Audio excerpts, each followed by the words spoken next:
अस्सलाम वालेकुम। 9th class. आज हमने पढ़ना है chapter number 10 reproduction in plant biology में। ठीक है, लास्ट टाइम मैंने आपको बताया कि रिप्रोडक्शन क्या होता है, कैसे एक ऑर्गेनिज्म से नया ऑर्गेनिज्म बनता है, वो भी उसी की काइंड का, उसी किस्म का, उसे रिप्रोडक्शन कहते हैं। रिप्रोडक्शन दो तरीके से होती है, एक ए होती है और एक ए सेक्सुअल रिप्रोडक्शन और एक सेक्सुअल रिप्रोडक्शन। ए जिसमें जो गमेट्स हैं आपस में फ्यूज नहीं करते, ठीक है, वो इसमें एक ये है कि वो आइडेंटिकल कॉपीज बनाते हैं, अपने पेरेंट की एग्जैक्ट कॉपीज बनाते हैं। ऐसे सेक्सुअल रिप्रोडक्शन, इसमें गमेट्स जो है मेल और फीमेल आपस में फ्यूज करते हैं और एक नई जो ऑफस्प्रिंग पैदा होता है वो वेरिएंट होता है, अपने पेरेंट्स से वो थोड़ा डिफरेंट होता है, उसमें वेरिएशन होती है।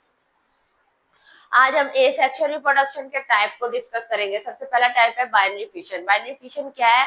बाइनरी फिशन का मतलब है division into two. Binary mean एक या दो या दो से ज्यादा में चीजों को बांटना क्या कहलाता है? बाइनरी फिशन कहलाता है।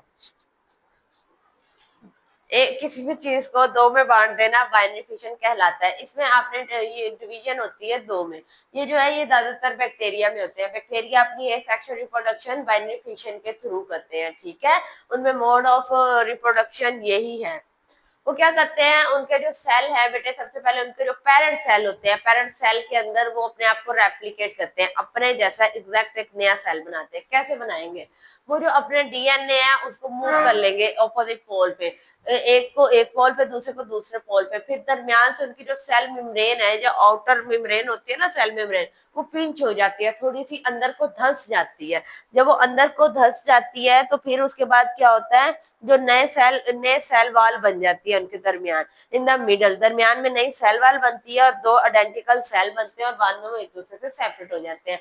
नीचे आपको सेल नजर आ रहा है, ये एक बैक्टीरिया है। बैक्टीरिया के दरमियान में क्या है, उसका न्यूक्लियस है।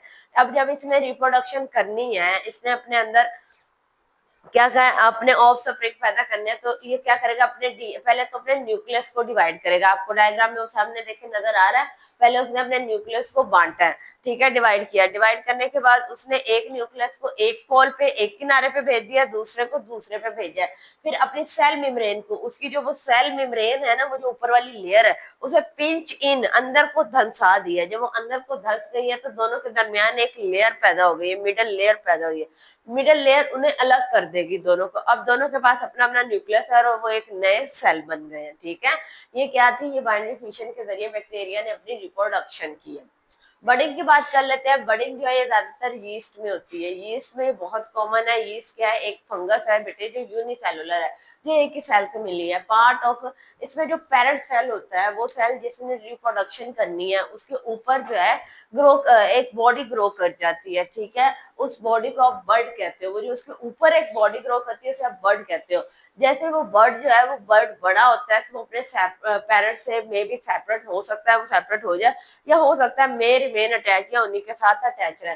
आपको डायग्राम नजर आ रही है, उसके सेंटर में एक न्यूक्लियस था। न्यूक्लियस क्या है, जहाँ पे उसने बर्ड बनाए, बहुत सारे सेल इकट्ठे कर दिए अपनी बॉडी के सरफेस के ऊपर, वहां पे उसने अपने न्यूक्लियस को भी डिवाइड करके थोड़ा सा उस हिस्से को न्यूक्लियस दे दिया। अब देखे ना, एक बर्ड से दूसरा बर्ड बन रहा है, ऐसे बर्डिंग होती जाएगी। तो हर बर्ड के पास एक एक न्यूक्लियस है। अगर इनके पास न्यूक्लियस नहीं होंगे तो ये ऑफ स्प्रिंग नहीं बनेंगे, सही से नहीं होंगे, इनमें जान नहीं होगी, ठीक है। न्यूक्लियस के बाद अब ये चाहे तो अपने पेरेंट के साथ ही अटैच रहे, चाहे तो वहां से सेपरेट होके एक नई बना दे, बर्डिंग सेपरेट होके वो नीचे गिर जाएंगे जमीन पे, और वहीं पे दोबारा ग्रो करना शुरू कर देंगे।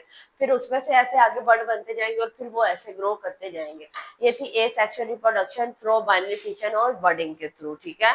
कल हम इसके बाकी के दो टाइप्स जो हैं कौन से हैं, एक है स्पोर फॉर्मेशन और एक वेजिटेटिव प्रोपगेशन, उसको डिस्कस करेंगे। आज के लिए इतना काफी है।